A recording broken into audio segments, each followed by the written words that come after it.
अस्सलामु अलैकुम वरहमतुल्लाहि वबरकातुहू। औज़ु बिल्लाहि मिनश्शैतानिर्रजीम। बिस्मिल्लाहिर्रहमानिर्रहीम।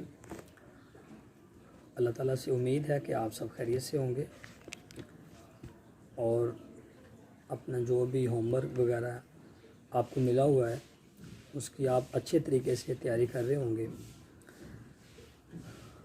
पिछले लेक्चर में हमने दुआ की अहमियत और फजीलत के बारे में तकरीबन हाफ़ अपना जो लेसन है वो पढ़ा था।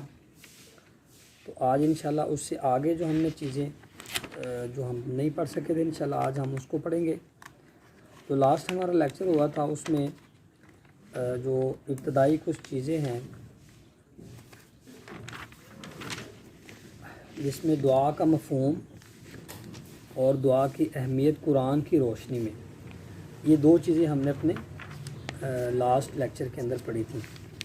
तो आज इंशाल्लाह हम शुरू करते हैं दुआ की अहमियत व फजीलत अहादीस की रोशनी में।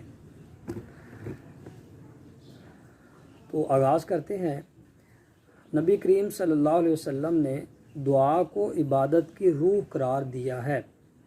हदीस मुबारका है, जो शख्स ये चाहे कि सख्ती और तंगी के वक़्त अल्लाह ताला इसकी दुआ कबूल फ़रमाए तो उसे चाहिए कि खुशहाली के ज़माने में कसरत से दुआ किया करे। यानी इसमें दो बातें हैं। नंबर एक, नबी करीम सल्लल्लाहु अलैहि वसल्लम ने कहा कि इबादत जो है इसकी रूह दुआ है। यानी जैसे हमारा जिस्म है और जिस्म के अंदर एक रूह है और असल जो इंसान है वो अंदर का है, रूह जो है। और हम सारे इस बात से बखूबी आगाह हैं कि जब रूह इंसान के जिस्म से निकल जाती है तो ये जो हमारा ये गोश्त पोश का ढांचा है ये बेकार हो जाता है। फिर हम इसको उठा के तो कब्र के अंदर जो है वो दफन कर देते हैं, ज़मीन के अंदर जो है इसको दफन कर देते हैं। तो यहाँ से एक बात हमारे सामने आती है, वो ये है कि जो असल इंसान है जिसकी वैल्यू है वो है असल में रूह।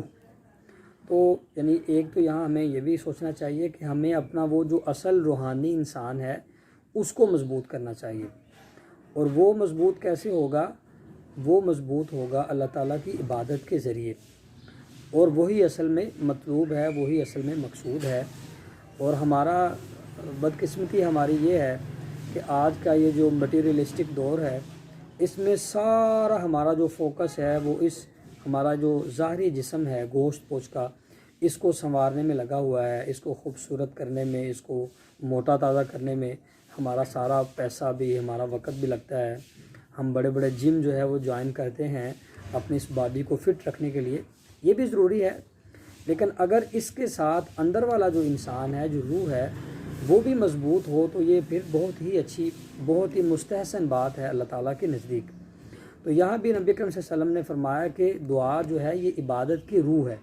यानी अगर निकल जाती है तो इबादत जो है बस वही है जैसे इंसान का एक ढांचा है, इसके अलावा कोई नहीं है। और दूसरी बात इसमें फरमाई गई बच्चों, जिसका हमें ख़ास तौर पे ख्याल रखना चाहिए, वो ये है कि हमारा भी ये बहरहाल हम भी इस तरह का बिहेव करते हैं।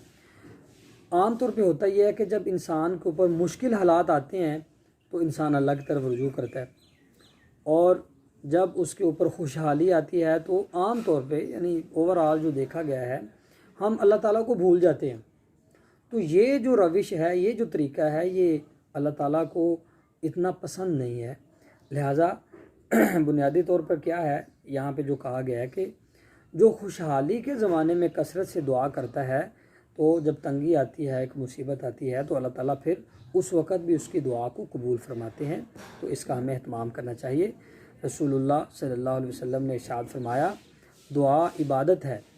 फिर आप सल्लल्लाहु अलैहि वसल्लम ने इस आयत की तिलावत की, वक़ाल रब्बुकुम उदऊनी अस्तजिब लकुम। रसूलुल्लाह सल्लल्लाहु अलैहि वसल्लम ने इरशाद फरमाया, यानी ये जो आयत मैंने पढ़ी है इसका तर्जुमा क्या है? वक़ाल रब्बुकुम उदऊनी, और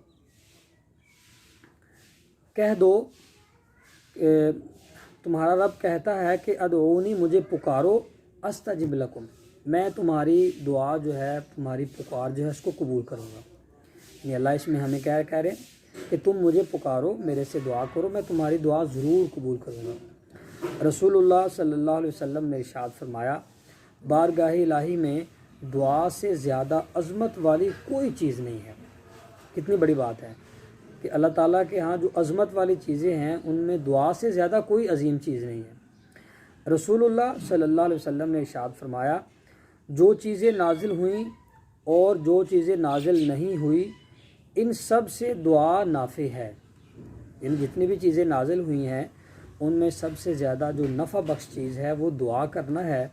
ए बंदगाने खुदा, दुआ करते रहने को अपने लिए लाजिम समझो।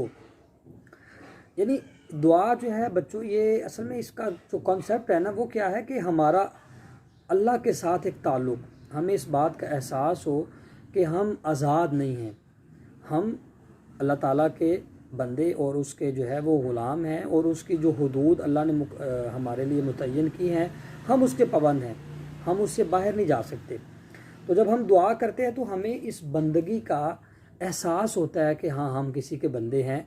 और दूसरा, जब हम अल्लाह के सामने अपनी आजिज़ी पेश करते हैं कि अल्लाह मेरे इख्तियार में जो था, असबाब थे वो मैंने इख्तियार किए, लेकिन मैं ये काम जो है वो नहीं कर सकता जब तक तेरी मर्ज़ी इसमें शामिल ना हो, तो ये बात अल्लाह ताला को बड़ी पसंद है। आजिज़ी जो है, अपने आप को बिल्कुल जो है वो अल्लाह के सामने बेबस ज़ाहिर करना, ये अल्लाह को बहुत पसंद है। और चूँकि अल्लाह ख़ुद आजिज़ नहीं है, अल्लाह इस बात को बहुत पसंद करता है कि कोई बंदा जो है वो उसके सामने अपनी आजिज़ी जो है उसका इजहार करे। रसूलुल्लाह सल्लल्लाहु अलैहि वसल्लम ने इरशाद फरमाया, अब हम अहादीस के उस तनाजुर में दुआ जो है उसकी अहमियत और फजीलत का जायज़ा ले रहे हैं। नबी अकरम सल्लल्लाहु अलैहि वसल्लम ने फरमाया, तुम में से जिस किसी के लिए दुआ का दरवाज़ा खोला गया उसके लिए रहमत के दरवाज़े खोल दिए गए। सुभान अल्लाह। देखिए कितनी बड़ी बात है कि जिसको अल्लाह ने तौफीक दे दी, जिसको अल्लाह ताला ने ये हिम्मत दे दी कि वो अल्लाह से दुआ करे, तो नबी अकरम सल्लल्लाहु अलैहि वसल्लम फरमा रहे हैं को गोया उसके लिए अल्लाह ने अपनी रहमत का दरवाज़ा खोल दिया। और ज़ाहिर है जिसके लिए अल्लाह की रहमत का दरवाज़ा खुल गया उसके लिए जो है वो यानी दुनिया में नेमतें ही नेमतें हैं। अल्लाह से जिस चीज़ की दुआ मांगी जाए इन सब में बेहतर खैर व आफ़ियत की दुआ है। यानी हमने अब यहाँ पर हमें दुआ मांगने का उसलूब भी बता दिया गया कि जब तुमने अल्लाह से दुआ करनी है तो क्या मांगना है। तो उसमें फरमाया गया जो सबसे अफजल चीज़ है, जो सबसे बेहतर चीज़ है जो अल्लाह से मांगी जाए वो क्या है कि अल्लाह ताला से खैर व आफ़ियत मांगो कि अल्लाह मुझे सलामती अता फरमाना और मेरे जो भी मामलात हैं उनमें मेरी मदद फरमाना, मुझे सेहत देना, खैर जो है वो अता करना। तो इस तरह की जो चीज़ें हैं अल्लाह ताला से वो मांगना, ये बेहतरीन है दुआ के अंदर। तो ये हमें जो है वो सिखाया गया है।